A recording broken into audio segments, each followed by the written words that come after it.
Hello everyone. Hi guys. Welcome to this session where we are going to be discussing VRC previous year questions. If you can see me and hear me, give me a yes so that I know that I'm audible and visible. I'll just wait. I'm just checking for myself also.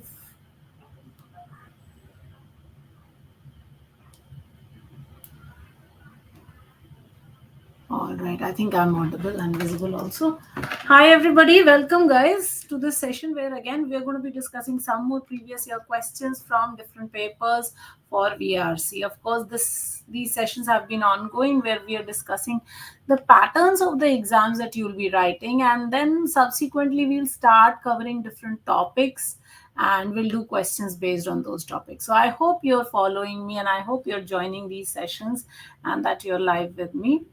uh, if you can see me and hear me, give me a yes so that I know that if this is audible and visible.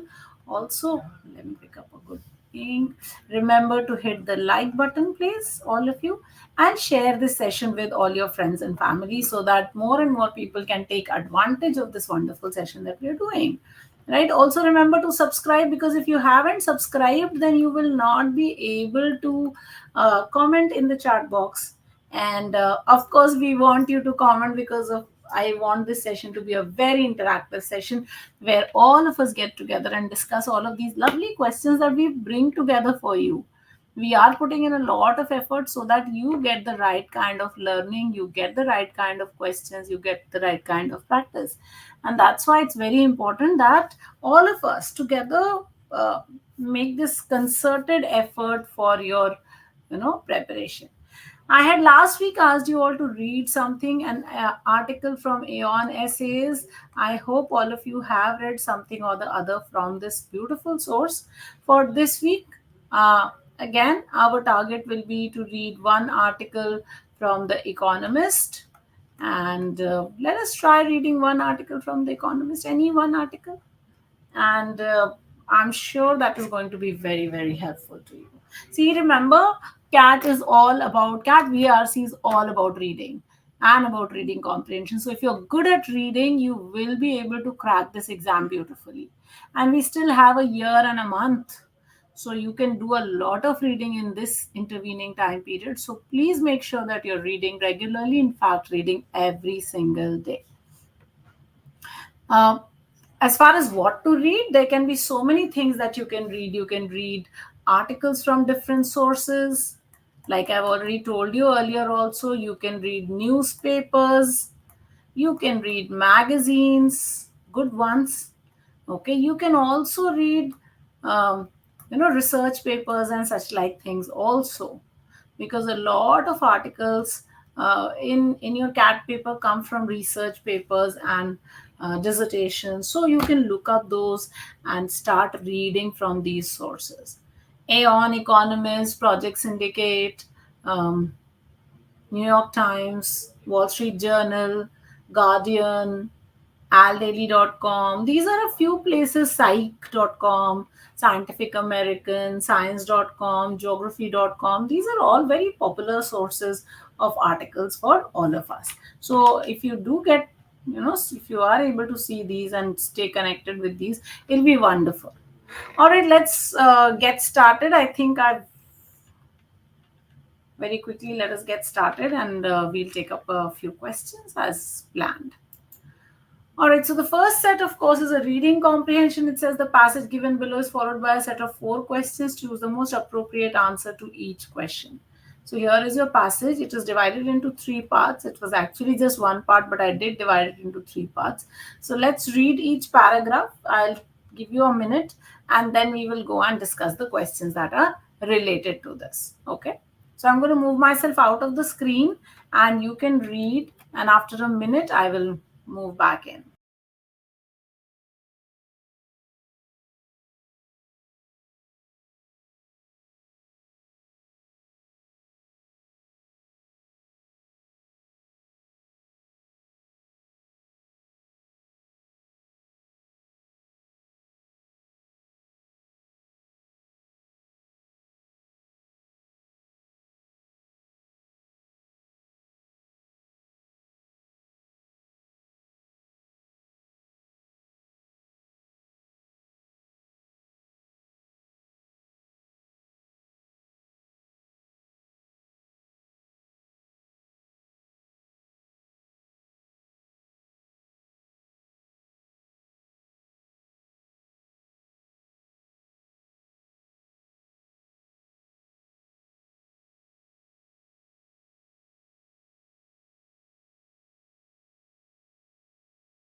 Okay, so let's quickly take a look. So this passage was essentially about the Marxist influence on literary theory and how these different, people have impacted the study of, have impacted literature.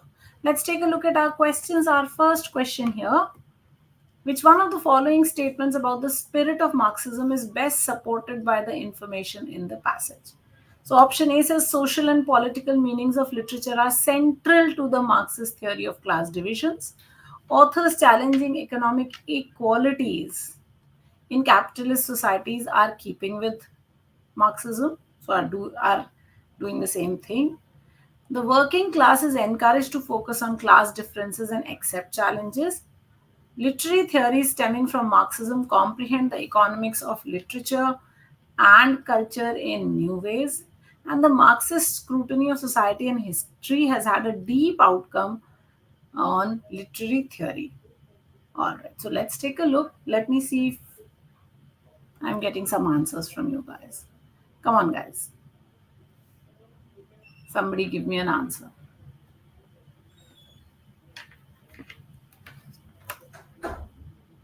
What is this question trying to ask you?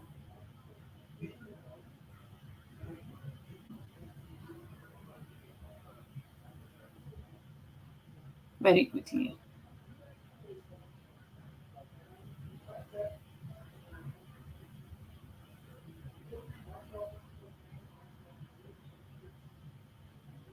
I'm waiting for your answers.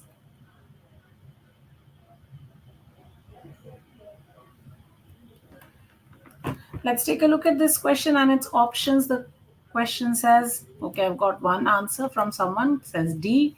Which one of the following, which of these about the spirit of Marxism is best supported? So the information given in the passage, if you talk about it, it talks about Marxist literary theories, right? And how they have represented class conflict, class distinction through literature, right? And then it tells you of the many theories that have come out due to Marxism. Okay, so that is what essentially this passage is. So if you look at option number A, which says social and political meanings of literature are central to the Marxist theories of class division, the passage does not talk about the social and political meaning of literature, right? So therefore, not really the idea about the spirit of Marxism. Authors challenging economic equalities. Again, inequalities, yes, but not equalities. The working class is encouraged to focus on class differences and accept challenges, no. Literary theories stemming from Marxism comprehend the economics of literature and culture. Yes, they bring out new ideas. They're bringing out literature and culture through their different theories. So, yes, this can be an answer. Marxist scrutiny of society and history has had a deep outcome. No, it hasn't had a deep outcome. It has had some outcome. So, not really E. So, the best answer for us will be option number D. Yes. All right, let's look at the second question. The phrase broke new ground means what? Let's take a look at our options and let's see if you can give me an answer very quickly. What does the phrase broke new ground mean? When we say something or someone has broken new ground, what are we saying? Very quickly. When you break new ground, what are you doing? Is it an agreed basis for identifying issues in an argument? Is it to get something started? Is it to run into exhaustion or excess? Is it to do something that has not been done before? Is it to be totally suitable or appropriate for someone? Very quickly, let's get your answers in. To break new ground, the idiom itself is very self-explanatory, right? So even if you don't know anything, you can still answer this question just based on the phrase itself, right? So the phrase broke new ground means to do something new, absolutely new. So ideally the answer should be to do something that has not been done, to do something that has not been done before. Okay, so correct answer here will be option number D. Okay, all right, yes, to do something that has not been done before. Let's look at the third question. Question number 3 says, according to the passage, the organization of mass cultural forms imitates the workplace. So when you organize these mass cultural forms, they look like the workplace. Why? Because it has sensory stimulation and suppress sustained deliberation. It helps spread the capitalist culture. It helps motivate the working class. It was the best form of work culture simulation. It created a format which helped the workers improve their performance. So let's see what your answers are.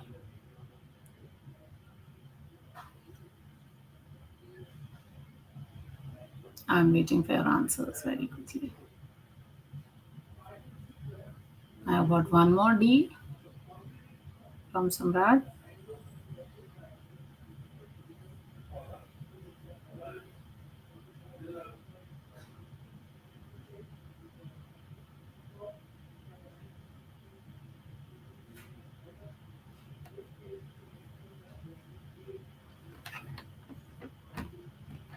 Now, if you were to look at this question, organization of mass cultural form imitate the workplace. Why? Because A, it has sensory stimulation and suppressed sustained deliberation. Well, I'll put a star on this. We'll come to this.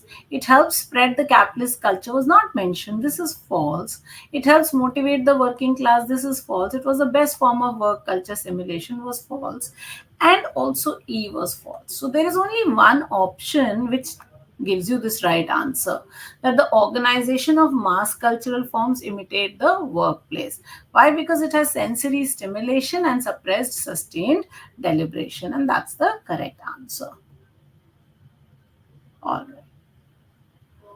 According to the author, postmodern culture theory is it a positive outcome of Marxism, an offshoot of literary theories, a part of our system, no longer seen in isolation, or has an integral role in our lives? So I'm waiting for your answers very quickly. Let's see what the correct answer will be. Postmodern cultural theory is. What is this postmodern cultural theory?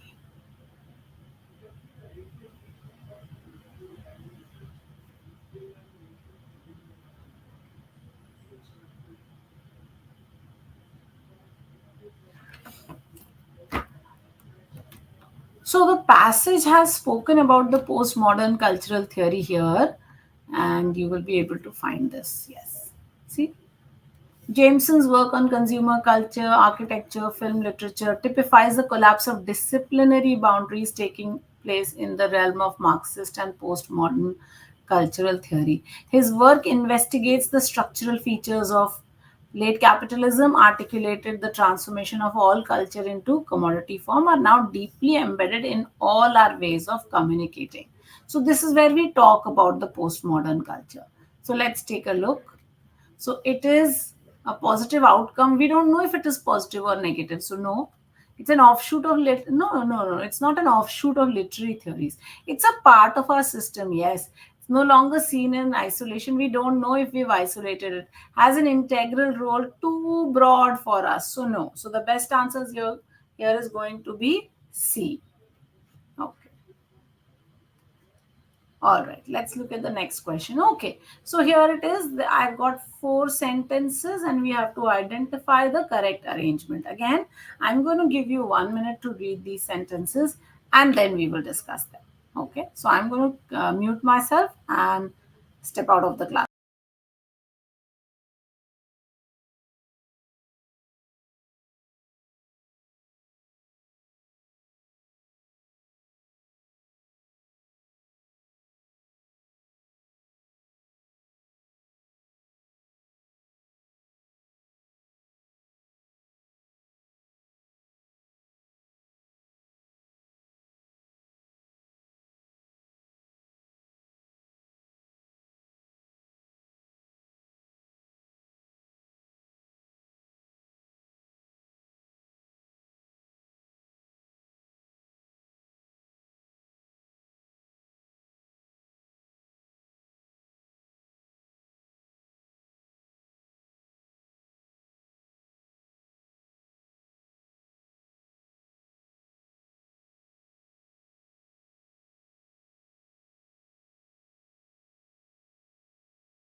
All right, let's take a look at this question. Very beautiful question. Very good clues it has, right? So let's try and identify what the clues are. So it says after dedicating most of 2009 to jump-starting financial markets through stimulus packages, developed countries are now turning their attention to reforming the basic structure of these markets. So one, they jump-started the financial market, and now they're reforming the basic structure of these markets, especially the incentives for risk taking. However, it has generated, so what is this it that has generated a torrent of resistance from financial services firms, including threats that they would mass migrate to other countries. The move could raise 550 million pounds, okay, which is this move which could be used to help reduce unemployment.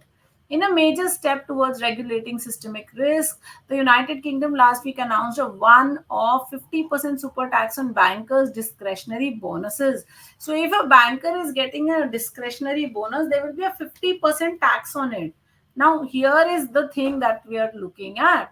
So, in this one-off bonus that has happened, this move could raise 550 million. So D and C is a mandatory pair. Okay. Now, if I look at my options, this doesn't have it, this doesn't have it. Here it is, not here, not here. So there's only one answer which takes this. Okay, and I know after DC it has generated, so DC and B will be a pair, and A, of course, is my introductory sentence, which kind of sort of brings out the problem. So A, D, C, B is the correct answer. I was able to spot the DC connect and just find my answer, but even if I weren't, I could have still looked at A as the introductory sentence and then gone to D, C, and B. I hope you got that. Yes, C is the correct answer. All right, let's look at the next one. So, identify the most appropriate antonym for the given word: precautious, blessed, late, diligent, aggressive, and glib. What's the correct answer? What is the appropriate antonym for? Come on, guys. You can quickly give me an answer. What is the most appropriate antonym?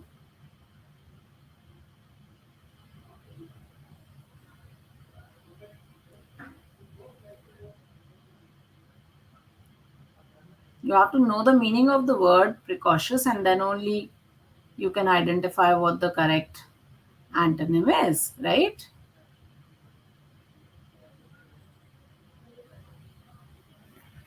So let me quickly take you to the meaning of the word. The word precautious means someone who has developed rather early in their age. Okay. So something that is developed early is precautious. So what am I taking as an antonym? My correct answer will not be blessed, of course. Late will be the correct answer. Diligent is very hard working, so that cannot be the answer here.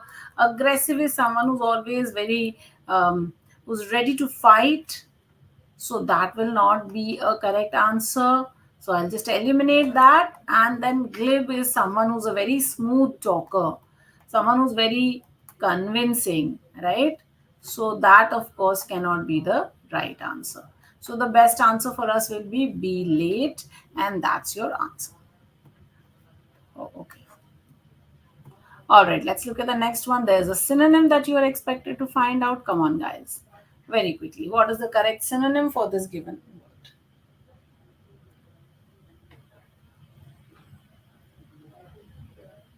I'm waiting for your answers. Paradigm. What does the word paradigm mean?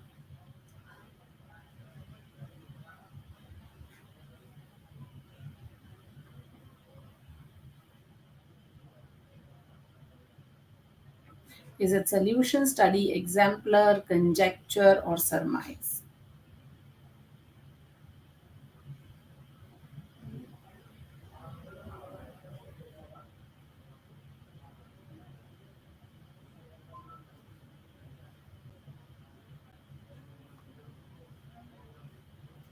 The word paradigm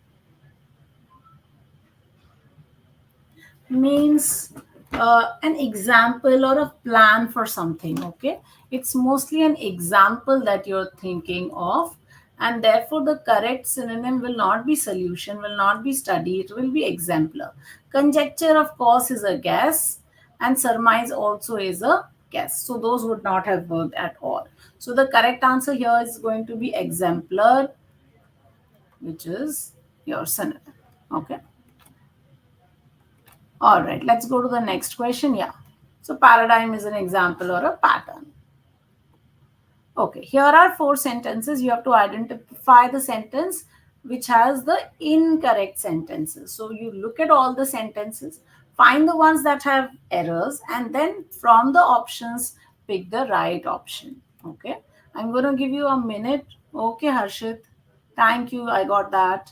All right, I'm going to give you a minute to solve this question.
My bad. I think I just gave the answer to the previous question while I was on mute. So let me just go back for a moment and explain this. So the correct answer is accuse someone of something and to be good at something. So 1 and 5 are the correct answers. All right, let's do this one. There is one sentence, or there are actually three sentences with four blanks, and there are four words in each option. So choose the right option. Okay. All right.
All right, let's take a look at this question. Oil painting did to appearance what capital did to social something. Okay. It reduced everything to the something of objects. Everything became something because everything became a commodity. So everything, all reality was mechanically something by its materiality.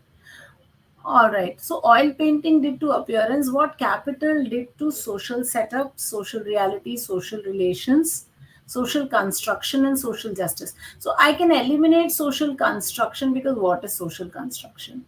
Social justice. Capital did nothing to social justice. So I'll eliminate option 5 also. I'm eliminating 4 and 5. To social setup, social reality, and social relations, all three could work. It reduced everything to the uh, understanding of objects, randomness of objects, equality. So randomness will not fit. So I'll eliminate option 2 also straight away. I'm just going to eliminate these options so that we can see what options we are playing with. So I'm still playing with options 1 and 3. So oil painting did to appearance what capital did to social setup or social relations. It reduced everything to the understanding or equality of objects. Everything became useless because everything became a commodity. No, everything became exchangeable because everything is a commodity, so you can exchange it. All reality was mechanically measured by its materiality. So yes, so correct answer 3, not 1. See, in this question, this type of a question is called a closure, right? In this question, you will have words which are commonly confused. Okay, and therefore your knowledge of the uh, confusable words or similar words is very important. So a lot of times these words, these questions can be solved by your knowledge of the common confusables, and if you have a very strong knowledge of vocabulary, then that really helps. Okay, if you know what synonyms are of a word or what antonyms are of a word, then a lot of blanks can be filled very beautifully. And also the process of elimination works every time. So here also see, we eliminated options 4 and 5, then we eliminated option number 2, and then finally we eliminated option number 1 and reached our correct answer. So in this type of questions, it's very important that we understand how to eliminate and why, because a lot of times you may find words which are very close to each other. Generally, in such questions, it's always the easiest blank that you should start with. Start with the easiest blank, fill it up, okay, eliminate all else, and then you can do it. However, in this passage, it was very difficult to eliminate the easiest because nothing was very clear. The passage was a very complicated one. That is why I started step by step and I said, okay, let us eliminate and then we will be able to find the right answer. All right, let's go to the last question. Here you are. It's a very nice question. So, which of the following statements most seriously weakens the conclusion drawn in the passage? So, you will look at this passage, some conclusion is being drawn in that passage. You identify that and then find something that most seriously weakens the conclusion. Okay. Remember, you can weaken the conclusion by finding it false, finding an alternative conclusion, finding a reason for an alternative conclusion. All of those are possible. Okay, so I'm going to step out from the room for a moment. I'll let you solve this.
All right, guys. So if we are to look at this question, let's first understand this passage and then I'll take you to the question.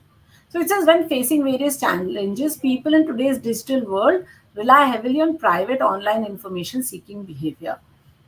So, individuals who experience depression will often attempt to understand their problems and seek remedy by searching the internet for depression related relation, information and treatment. So, anyone who's depressed will go to the internet, Google it. So, a recent report says that there exists evidence of many searches comprising the word depression during and just after the election. So, during election and after the election, lots of people are looking for depression. Now, if they're looking for depression, it automatically means that they are probably trying to understand their problem. So they may be depressed, they may be trying to understand their problem, and that is why searching. So in country where this is happening, so it can be concluded. Now, this is the conclusion, that the election is experienced by many people in country as a truly psychologically traumatizing event, and as such being potentially depression genic. So he's saying that elections are is something that is very traumatizing, and that is why a lot of people get into depression during elections or after it. And that's why the search is happening. Now you have to say that this is not correct. So if you look at your options, option number one says per day sale of anti-depression drugs is constant across the years. So if the per day sale is constant, that means people are searching, people would look for, if somebody has depression, they will search for the medicine and they'll buy it. So they're just searching, they're not buying the medicine. And if they're not buying the medicine, that means that they were not looking for remedies. So therefore, one can be something that weakens the idea that during elections or after elections, there is deep depression in the country.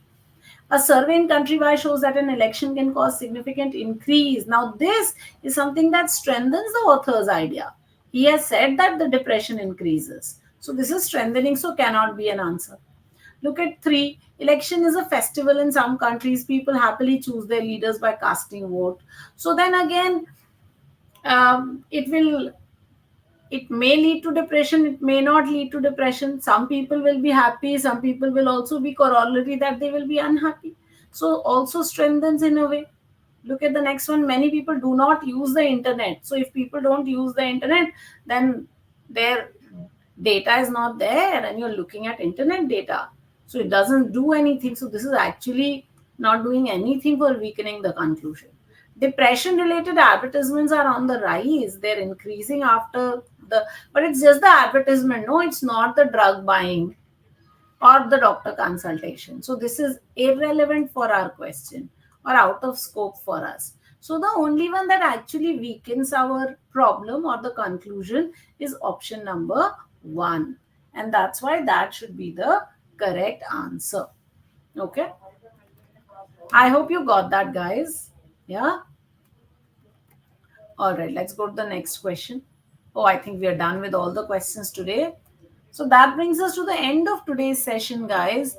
Thank you so much for joining in. I hope this was a helpful session. Um, we will be coming up with more such sessions every week. I hope you're also doing the NMAT series and all the other series that we are running. Thank you so much, everyone. Bye bye. If you have any doubts, please feel free to ask. Okay. Or drop a message in the chat box. Thank you. Bye bye. Oh, also remember to hit like, share, and subscribe. That's the most important thing, and I forget that every time. So, like, share, and subscribe. Thank you. Bye bye.